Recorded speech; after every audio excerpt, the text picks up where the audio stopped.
Não é de hoje que a gente escuta falar em diversas histórias a respeito do final dos tempos, do fim do mundo. Praticamente todo ano tem uma galera que começa a criar teorias de que o mundo vai acabar, de que algum asteroide vai colidir com a Terra, enfim. A mais famosa dessas teorias foi em 2012, onde muita gente realmente ficou em pânico, né? As pessoas entraram numa paranoia de que realmente iria acontecer. Mas no final das contas é sempre a mesma coisa, o mundo nunca acaba, né? Bom, e se eu te dissesse que existiu uma família que levou tão a sério esse negócio de final do mundo, final dos tempos, que eles acabaram se escondendo dentro de um porão e permanecendo por lá por aproximadamente 9 anos. Loucura, né? Loucura, loucura, loucura! Bom, nesse vídeo você vai conhecer essa história da família que ficou 9 anos no porão esperando o fim do mundo. E adivinha só,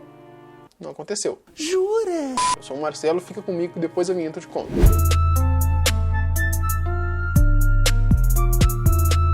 Em 2019, em Ruinewold, na Holanda, uma família foi encontrada vivendo no porão da própria casa, que ficava numa fazenda. Lá estavam 6 pessoas, um homem de 67 anos, que no caso era o pai, e seus 5 filhos. O mais impressionante foi quando encontraram essa família e perguntaram para eles do porquê todos eles estavam vivendo nessa situação precária lá dentro do porão. E aí foi descoberto simplesmente que a família estava esperando o fim do mundo, né? E esperando escapar do fim do mundo. E o mais bizarro é que eles estavam lá desde 2010, ou seja, 9 anos dentro de um porão. Tudo isso? Essa fazenda ficava no norte da Holanda, então imagina os caras 9 anos lá sem ver a luz do dia, né? E aí perguntaram, né, de como isso foi acontecer. E o patriarca da família, ele disse que tinha ouvido algumas teorias de pessoas influentes de que o mundo iria acabar, e aí ele realmente acreditou naquilo, né, que alguma coisa ia acontecer em 2010.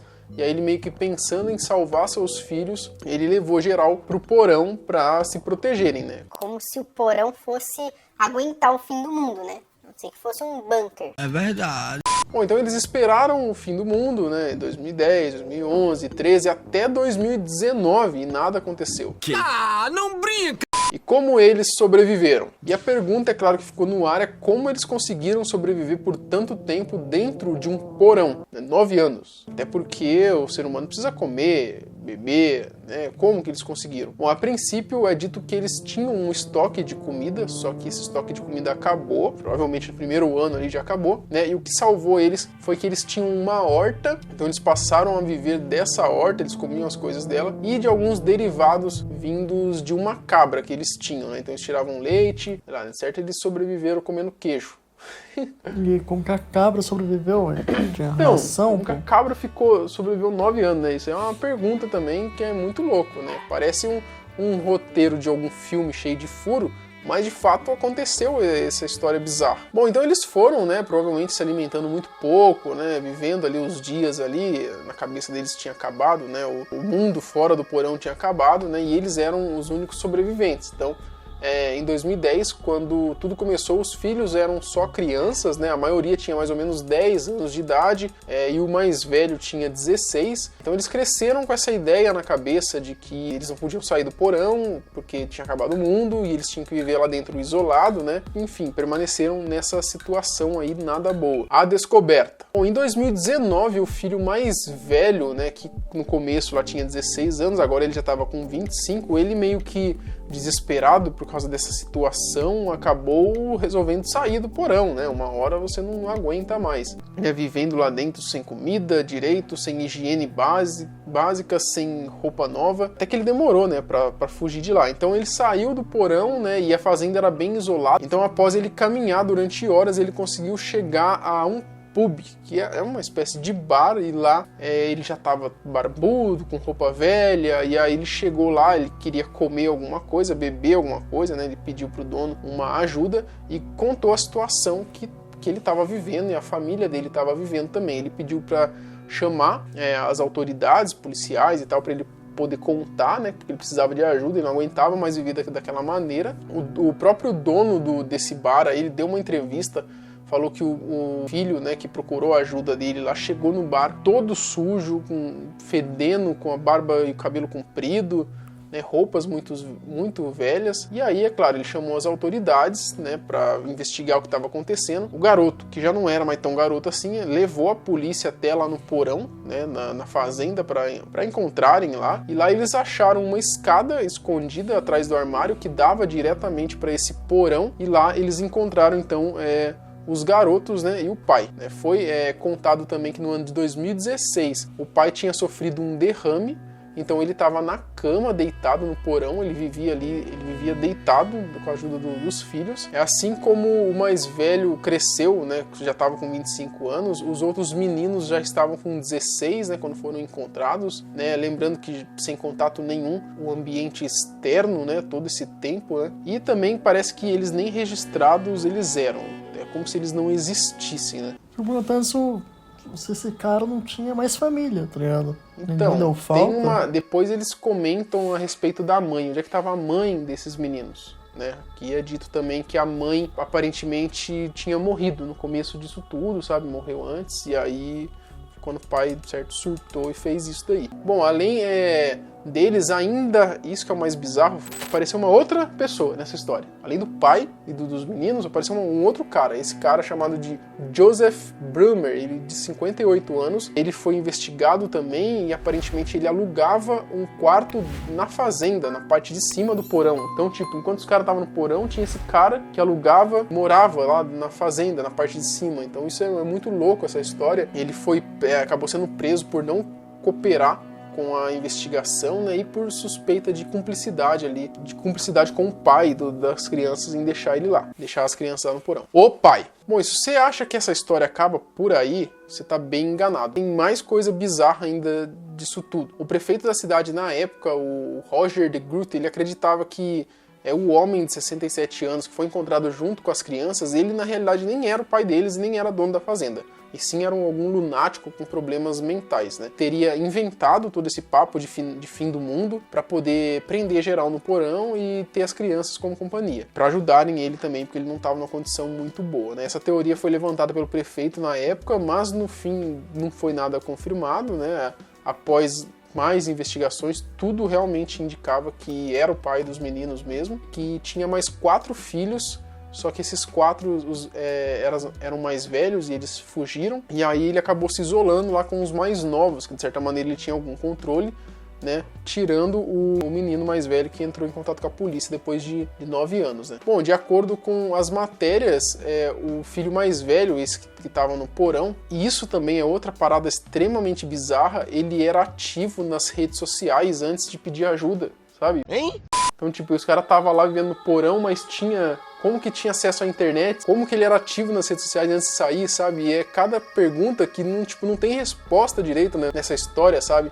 Saiu um boato, né, de que o Joseph, né, e o pai lá, tudo, eles faziam parte de uma seita na década de 70 e 80 que ficou conhecida internacionalmente e essa seita era acusada de fazer lavagem cerebral nos membros para poder pegar dinheiro e tal. Então, e o líder dessa seita, ele meio que pregava que o fim do mundo ia ser em 2010. Então, tem esse papo também de que o pai tinha acreditado, né, entrado nessa paranoia aí. Bom, o pai acabou sendo preso também, acusado de privação ilegal de liberdade, danos à saúde de outras pessoas e lavagem de dinheiro, até porque foi encontrado grana lá na fazenda. Então, olha, cada vez mais bizarra essa história. Você acha que, mano, o cara era só um louco, mas daí você começa a encontrar outras coisas e tinha um outro cara que morava na fazenda enquanto eles estavam no porão. E o moleque, antes de sair e pedir ajuda, ele era ativo nas redes sociais. E aí entra no papo de que o moleque também era meio que cúmplice do pai, sabe?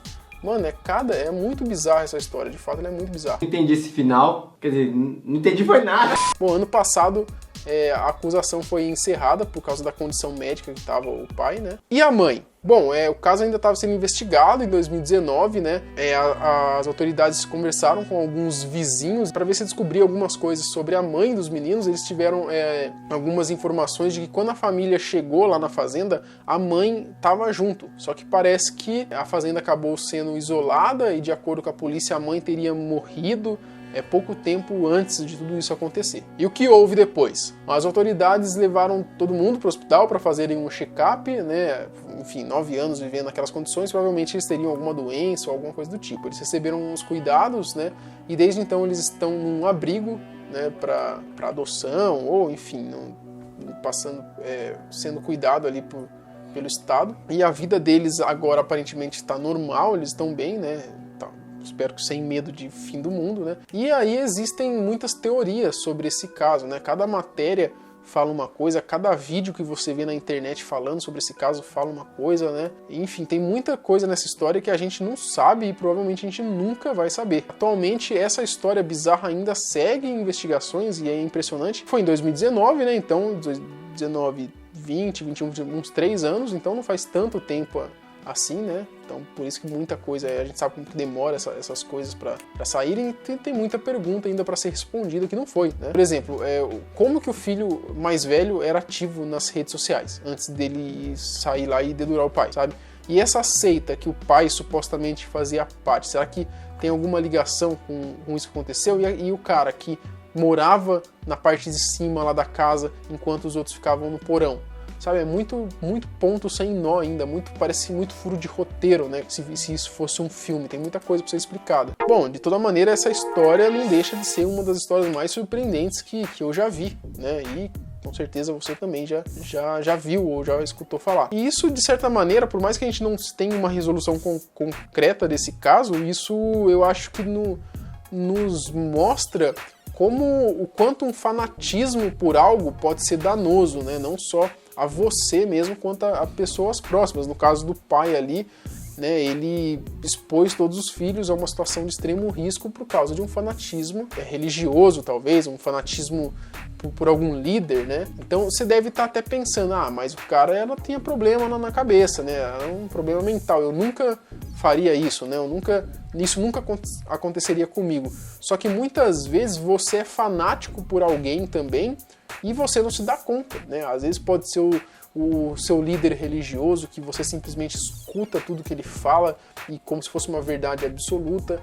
Às vezes pode ser até mesmo um político que você gosta e você briga por ele nas redes sociais e defende ele de toda maneira e fica nervoso quando alguém fala mal dele. Isso também, para pensar um pouquinho se não é um fanatismo também, entendeu? Então, isso põe você, que está nessa situação, por exemplo, não tão longe quanto desse pai maluco aí, entendeu? Então... Time de futebol.